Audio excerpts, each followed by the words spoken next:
Alright, ladies and gentlemen, I'm here to talk about some NBA news. So we're right into it here. So, first thing to talk about here is from Woj. Get some stuff from Woj, then we'll get to some, we'll talk about this first thing here from Woj, and then we'll get to the NBA Central stuff, a bunch of rumors and stuff there. ESPN sources. Canada's decision to deny Hornets forward Miles Bridges entry into the country is unlikely to be reversed in time for him to arrive for tonight's game versus the Raptors. Bridges, who pled no contest to a felony charge of injuring a child's parent, was denied border access Sunday. Bridges has averaged 19.6 points and 7.2 rebounds per game in 14 games since serving a league suspension to start the season. He's hoping, but he don't deserve to. I mean, he's a domestic abuser. We don't need his stats. I mean, yeah, he's hoping, but good. He should be denied the ability to play in the NBA if John Morant's missing 1/4 of the season for not hurting anyone physically. Yeah, he flashed a gun, but I mean, come on, he abused somebody. Domestic abuser, and I mean, I think John Morant beat up like a 17-year-old kid. I mean, they probably both should have got the same amount of games.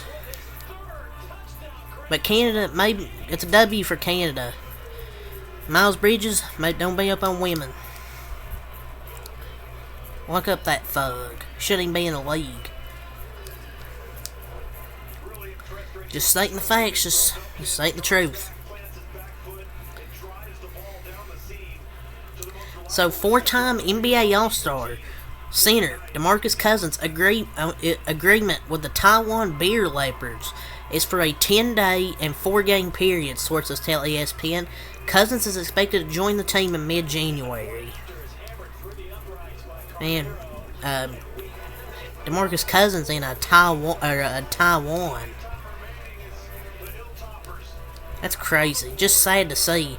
Kemba in Italy, Dwight and DeMarcus in Taiwan. Or I think Dwight just left Taiwan. It's gonna be crazy though. I thought DeMarcus Cousins, I think he could still be a quality backup center in the league. Instead, he's now in Taiwan. The NBA. Now we got some stuff here. Some Shams Charania, or Charania, how you fucking say his last name. The NBA has delivered invitation to Mac McClung to participate in the 2024 All-Star Slam Dunk Contest, per sources. McClung has opportunity to defend his title. He is the reigning G League Player of the Month, averaging 25.4 points per game, 6.3 assists per game, and 4.3 rebounds per game for Orlando's Osceola Magic. I know people are like, oh, G League Player in the Dunk Contest. It's G League's part of the NBA, technically. And also, this guy was saved the dunk contest last year. So, I mean, he's going to win it again. A Phoenix Suns star, Bradley Beal, slightly missed a few weeks with his right ankle injury, sources tell at The Athletic at Stadium. Good news for Beal's testing showed no major ankle damage, but it's another setback for Beal after the scary landing on a Knicks closeout Friday night. So, a right ankle injury for Bradley Beal, man. This Suns big three. They just can't stay healthy. When two of them's out there, one of them's hurt. Just 24 total minutes played for Beal, Buck, and KD. KD's literally cursed. It's like a Nets 2.0 with KD's big three. Sucks to see. So the Suns are claiming guard Theo Maledon off waivers in a 2-way contract. Sources tell at The Athletic at Stadium. Backcourt depth for Phoenix, 6'4" point guard, is in his 4th NBA season, averaging nearly 8 points and 3 assists for his career. He was waived by the Hornets this week. Solid depth player, but he's not really too good though. So Warriors 4-time NBA champion Draymond Green has started counseling process and is expected to remain sidelined via suspension for at least the next 3 weeks. Sources say story at The Athletic. So Draymond is going to be remain sidelined via suspension for at least the next 3 weeks. It doesn't say 3 weeks, but at least the next 3 weeks he'll be suspended, and he's started counseling. We'll see. We'll see if he'll change in 3 weeks. I don't know if he will. I don't know if it'll be 3 weeks. But it probably will be. We'll just have to see.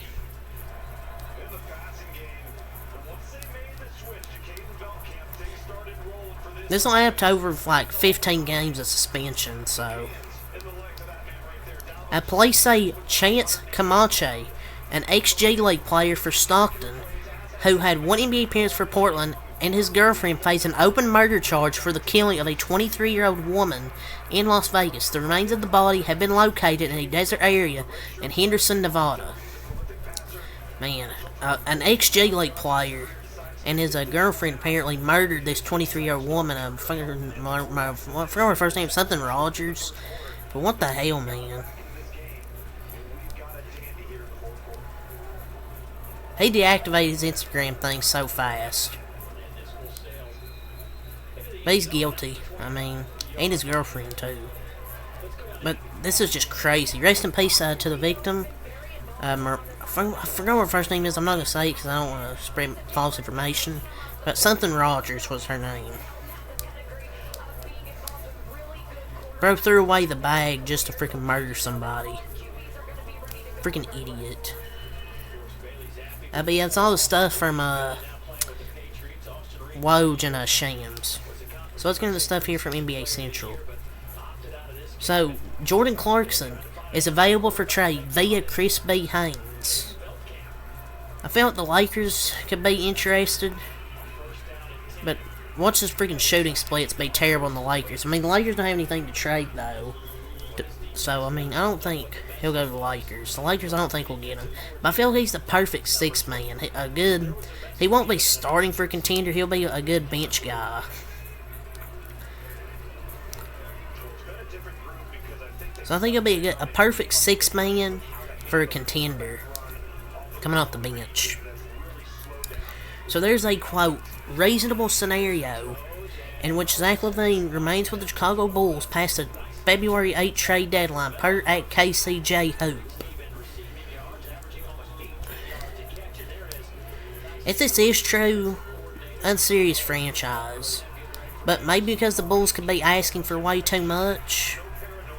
And $138 million owed is what's scaring teams. Probably that contract is scaring teams. Maybe people are like, oh, we don't want to take on that contract, Chicago. That's a possibility. So, yeah, we talked about Miles Bridges denied entry to Canada to the legal situation.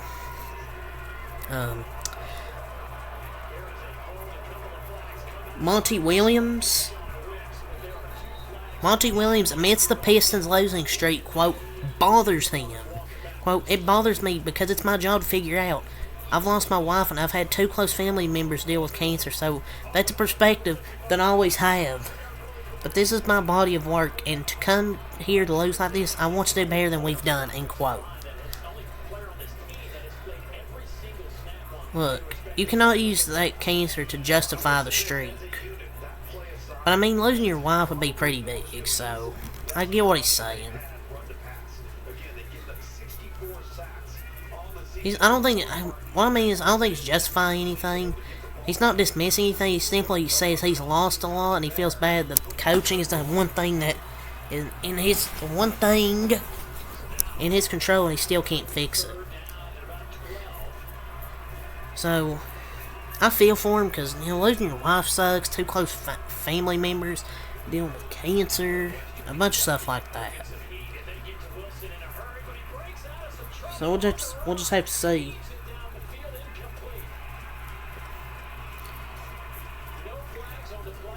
I don't know how long he'll be the coach of that team. The team as a whole just isn't good. We'll just see. I mean, I feel bad for him. Because the Pistons, 20-something straight, they've lost like, what, 22, 23 straight games? And he's lost his wife, 2 close family members with cancer. So hopefully he can get that team better in the future. So the asking price for Lauri Markkanen could be around, quote, 5-ish picks per at Kevin O'Connor NBA. My impression from talking to teams is that it's something resembling the haul for the Jazz received for Mitchell and Gobert, so 5-ish first and or players for comparable value. Man, Danny Ainge is always on some BS. Someone's gonna pay that too, watch somebody pay that. It will somehow work. He's gonna get traded at the deadline. But if you're the Jazz, enjoy being horrible with him on the team instead of getting a realistic call back to rebuild. But, I mean, he's 25 and loves Utah. If they don't trade him, he might stay there, but it would kind of be a waste of his career, being on a non-playoff team. Trading in the NBA is insane now. Like, that brother needs help, Danny Ainge. Like, yeah, Lauri Markkanen's good, but I don't know if anybody's gonna give up five-ish first in their players for comparable value. Maybe the Thunder with all their first-round picks, possibly. But the market has changed, Danny boy. The Boston Celtics will actually search for bench help on the trade market, per at Shams Charania. Hey, they have a good GM with their organization. The Celtics know what they're doing. Bench help for them as starters on other teams. Like, that's crazy. And people make, oh, are they ever satisfied? No, that's the correct mindset. Go and get more bench help. Zach LaVine would be open to a trade to Sacramento team with De'Aaron Fox, per that same Amick. For all the public focus on the prospect of James and Davis teaming up with LaVine with the Lakers, the overlooked part is that King star De'Aaron Fox is a major priority for Clutch Sports these days as well. Per league sources, LaVine would be very amenable to a Sacramento move that would make him Fox's backcourt mate. Why would they want Zach LaVine? LaVine, I don't think him and Fox will be that great. I think you just keep Fox and Malik Monk, the Kentucky duo. And I don't think they'll want to take on that contract, too, so I don't see him doing this. Boston, Oklahoma City, and Dallas have shown great interest in Isaiah Stewart, per at J.L. Edwards III. He's not bad. I mean, I don't know if I can say he's decent, I guess. I mean, I'm not going to say he's great. They're trying to show him as like a wing, but he's a good backup center with like high energy. The Pistons definitely use a swap with a scoring wing. I think he's one of the biggest reasons they suck. He's just I don't know, he's just not that good. He's at best a backup center. So, the Grizzlies are parting ways with Kenneth Lofton Jr. Send him to the Pels so him and Zion can host a food eating competition, see who wins that. But honestly, he was getting buckets on offense. I don't think the hooping's the issue. I mean, he hasn't really played that much. I don't think he's played the last few games. Like, he's a good player, he just doesn't really get minutes. It's kind of an L decision. Colin Sexton as a starter this season is averaging 27.0 points per game, 4.0 assists, shooting 58% from the field, 36 from 3, 92 from the line. I feel like he's criminally underrated. I mean, yeah, he doesn't pass a lot, but I mean, who else is going to score in that team besides him and Lauri Markkanen? As a starter, he's been hell good. Jaime Jaquez Jr. over his last 4 games, 18.8 points per game, 4.3 assists per game, 50% from the field, 50% from 3, and 94% from the line. People, when it comes to drafting, are so good at drafting. They always get a freaking steal.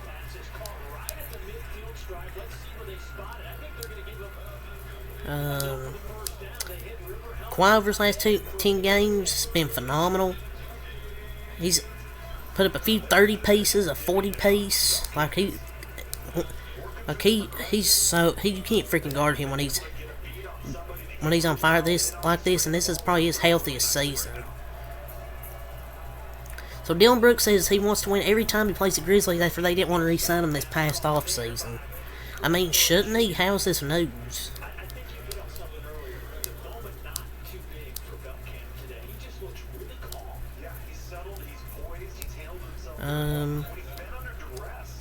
The Detroit Pistons, currently on a 22-game losing streak, are expected to be active in the trade market. They might consider targeting Tobias Harris, per at J.L. Edwards III. Tobias Harris. Why are they targeting 31-year-old Tobias Harris? This is the most Pistons thing ever. The Dallas Mavericks are considered the frontrunners to acquire Draymond Green should the Golden State Warriors decide to trade him. The Dallas Mavericks are the favorite, followed by the Lakers, the Cavs, the Pacers, Kings, the Pistons, Sixers, and the Spurs. That would definitely be a Pistons thing to get freaking Draymond Green.